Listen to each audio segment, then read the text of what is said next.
मेरा नाम राधा है। मैं दिखने में बहुत खूबसूरत हूँ। मेरी उम्र यही कोई 28 से 30 की है। एक बार मैं अपने परिवार के साथ ट्रेन में कहीं जा रही थी, तभी ट्रेन किसी स्टेशन पर रुक गई और 1 घंटे तक उसी स्टेशन पर रुकी रही। बहुत से पैसेंजर ट्रेन के नीचे उतरे हुए थे। तब राधा के पिता ट्रेन से नीचे उतरे और किसी से पूछा कि गाड़ी क्यों रुकी है। तब किसी ने बताया कि ट्रेन के ड्राइवर को हार्ट अटैक आ गया है। वो तो दूसरे ड्राइवर ने गाड़ी को इस स्टेशन पर रोक दिया और हम सबको बचाया। उसको अस्पताल ले जाया गया है। शायद ही उसकी जान बचे, भगवान उनकी रक्षा करे। राधा के पिता ने कहा, अब पता नहीं कब तक ये ट्रेन चलेगी, एक यात्री ने कहा। फिर राधा के पिता वापस ट्रेन के अंदर आ गए। राधा के पूछने पर उसके पिता ने उसको बताया कि ड्राइवर को हार्ट अटैक आ गया है। राधा के पिता ने अपनी बेटी को पूरी आजादी दे रखी थी। वो किसी भी बात के लिए उसको रोकते या टोकते नहीं थे। राधा वही पास में बैठे कुछ लड़कियों की बातें सुन रही थी जो कि भाग कर शादी करने के बारे में कह रही थी। तब राधा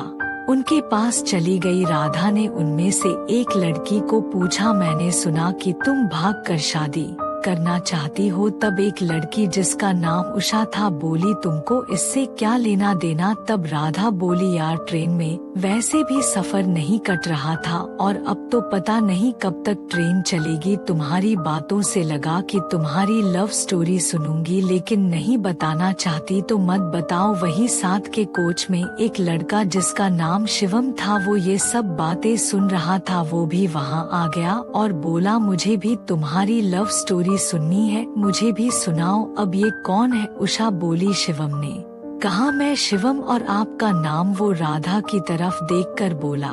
राधा ने कहा, मेरा नाम राधा है। और सभी ने अपना नाम बताया क्योंकि शिवम दिखने में बहुत ही हैंडसम था। उसको देखकर उषा तो उसको दिल ही दे बैठी थी, लेकिन शिवम की नजर राधा पर ही थी क्योंकि राधा भी किसी से कम नहीं थी। वो भी बहुत खूबसूरत थी और उसके घने खुले बाल उसकी खूबसूरती को जैसे 4 चांद ही लगा रहे थे। राधा भी उसकी तरफ आकर्षित हो रही थी। तब उषा ने शिवम से पूछा, क्या तुम भी किसी से प्यार करते हो? शिवम ने कहा, नहीं नहीं, मैं किसी से प्यार नहीं करता, लेकिन मुझे लव स्टोरी पसंद है। तब उषा ने मन में कहा कि तो फिर मेरा रास्ता साफ है। शिवम ने कहा, तो अपनी लव स्टोरी सुना रही हो या नहीं? तब वो लड़की जो कि भागकर शादी किया था वो बोली, हमारी कहानी की शुरुआत बीच पर हुई जहाँ पर हम दोनों पहली बार मिले थे। मैं टफी यानी मेरे डॉग के साथ बीच पर समुद्र के किनारे टहल रही थी। तभी सामने से एक लड़का मुझसे टकराया, हम दोनों नीचे गिर गए। तभी एक लड़की भी वहाँ पर आई और मुझे और उस लड़के को उठाया और मुझसे माफी मांगकर कहा कि आई एम सॉरी, मेरा भाई राजीव मुझे तंग कर रहा था, इसलिए मैं उसको मारने के लिए उसके पीछे दौड़ रही थी और वो भागते हुए आपसे टकरा गया। तब मैंने कहा, कोई बात नहीं, मैं और मेरा भाई भी ऐसा ही करते हैं। तब उसने टफी को देखकर कहा, सिम्मी ये तो बिल्कुल हमारे टोजो के जैसा ही है। उस लड़के ने टफी से खेलना शुरू कर दिया और टफी और उसमें कुछ देर में ही दोस्ती हो गई। फिर हम तीनों अपने अपने डॉगी के बारे में एक दूसरे को बताने लगे। हम तीनों ही कुछ देर में दोस्त बन गए। फिर वहाँ पर हम तीनों ने बहुत ही एंजॉय किया। अगले दिन मुझे राजीव का फोन आया। उसने कहा, मानसी क्या आज तुम फ्री हो? मैंने कहा, हाँ। उसने कहा कि आज सिम्मी का बर्थडे पार्टी है, हम सब दोस्तों ने मिलकर उसको सरप्राइज देने का प्लान बनाया है। तुम चाहो तो आकर उसके सरप्राइज में हमारी मदद कर सकती हो। मैंने कहा, मैं आती हूँ। और मैंने बाजार से उसके लिए एक गिफ्ट खरीदा और उनके घर चली गई। तो मैं उनके घर चली गई। उन्होंने सिम्मी और उसकी मम्मी को बाहर भेज दिया था और वो सब उसके बर्थडे की तैयारी में लगे हुए थे। मैं भी उनके साथ उनकी मदद करने लगी और सारी तैयारियां होने के बाद राजीव ने अपनी मम्मी को फोन कर दिया कि सारी तैयारी हो चुकी है, अब घर आ जाए। तब सिम्मी की मम्मी उसको घर ले आई। हमने घर पर अंधेरा कर रखा था। सिम्मी ने कहा कि मम्मी घर में इतना अंधेरा क्यों है। तभी हमने लाइट जला दी और सभी ने उसको बर्थडे विश किया। सिम्मी ने केक काटा और हम सबने उसको गिफ्ट दिया और उसके बाद हमने बहुत एंजॉय किया। फिर मैं घर आ गई और हम तीनों ऐसे ही बहुत एंजॉय करने लगे। राजीव और मैं बहुत क्लोज आने लगे। फिर वैलेंटाइन डे पर उसने मुझे प्रपोज कर ही दिया। मैं भी उसको पसंद करती थी इसलिए मैंने उसे हाँ कर दिया, लेकिन मैंने उसको कहा मेरी एक इच्छा है। राजीव ने कहा क्या? मैंने कहा मेरी ये इच्छा बहुत ही अजीब है, ये मेरा सपना भी है। तब राजीव ने कहा कि बोलो तो सही। तब मैंने कहा कि तुम हंसना मत, मैंने तुमको बताया मेरा ये सपना बहुत अजीब है, लेकिन मैंने ये कसम भी खाई है जब तक मेरा ये सपना पूरा नहीं होगा तब तक मैं शादी नहीं करूंगी। राजीव ने कहा अरे बोल तो सही, क्या सपना है तेरा? मैंने कहा मेरा ये सपना है कि मैं भागकर शादी करूं, लेकिन मैं मेरे पापा को भी परेशान नहीं करना चाहती। अब तुम बताओ कि तुम मेरा ये सपना पूरा कर सकते हो, क्योंकि जब तक ये नहीं होगा मैं शादी नहीं करूंगी। राजीव पहले तो हंसने लगा, अरे ये भी कोई सपना है?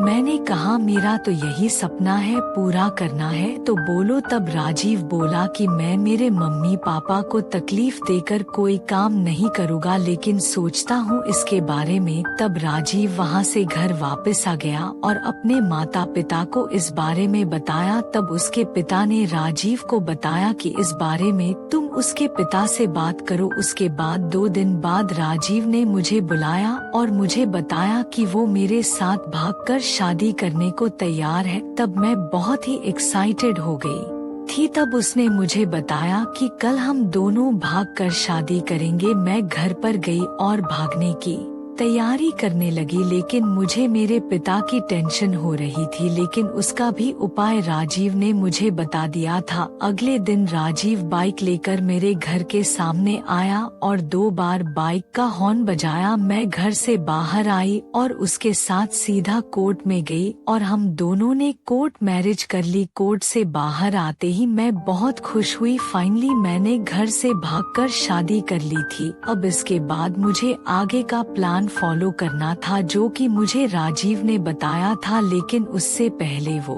मुझे अपने घर ले गया और सबको हमारी शादी के बारे में बता दिया। वो सब ये सुनकर हक्के बक्के रह गए, लेकिन राजीव ने उनको समझा दिया। उन लोगों ने मेरा स्वागत किया और आशीर्वाद दिया। फिर राजीव ने कहा अब तुम घर जाओ। मैं अपने घर चली गई, लेकिन शादी के बारे में पिताजी को नहीं बताया। राजीव ने कहा था कि अभी मुझे अपने पिता के साथ ही रहना है। फिर अगले दिन राजीव ने अपना प्लान शुरू कर दिया। उसने हमारा रिश्ता लेकर अपने पिता को हमारे घर भेजा। कुछ दिनों से उन दोनों की भी दोस्ती हो गई थी। उन्होंने मेरे और राजीव के रिश्ते की बात कही तो मेरे पिताजी ने कहा कि आपने तो मेरे दिल की बात छीन ली, मैं भी ये चाहता हूँ। तब उन्होंने हमारी शादी पक्की कर दी और कुछ दिनों बाद हमारी शादी पूरे रीति रिवाज के साथ हुई। फिर हमारी सुहागरात को एक राज बताकर राजीव ने मुझे शॉक कर दिया। उसने मुझे बताया कि हमारे भागकर शादी करने के बारे में सबको पता था, यहाँ तक कि तुम्हारे पापा को भी इस बात का पता था। मैं बहुत दुविधा में था क्योंकि तुम भागकर शादी करना चाहती थी, लेकिन मुझे पूरे विधि विधान से शादी करने की इच्छा थी, इसलिए मैं तुम्हारे पापा के पास गया। उन्होंने ही मुझे ये आइडिया दिया। आज हमारी शादी की पहली रात है तो मुझे लगा तुमको सच पता होना चाहिए, इससे तुम नाराज तो नहीं। तब मैंने कहा तुमने जो किया सही किया, तुमने मेरी इच्छा को भी पूरा किया और साथ में ये भी ध्यान रखा कि मेरे पापा को भी दुख न हो। तुम्हारा धन्यवाद। फिर अगले दिन मैं पापा के पास गई। उन्होंने बताया कि राजीव बहुत ही अच्छा और समझदार लड़का है, इसलिए मैंने उसका साथ दिया। आज यही मैं अपनी सहेलियों को बता रही थी कि तुम आ गए। अब तुम्हें पता चला मैंने कैसे भागकर शादी की। फिर सब हंसने लगे और गाड़ी भी चल पड़ी। अगले दिन सब अपने अपने घर चले गए, लेकिन शिवम ने राधा को अपना नंबर दिया और कॉल करने को कहा।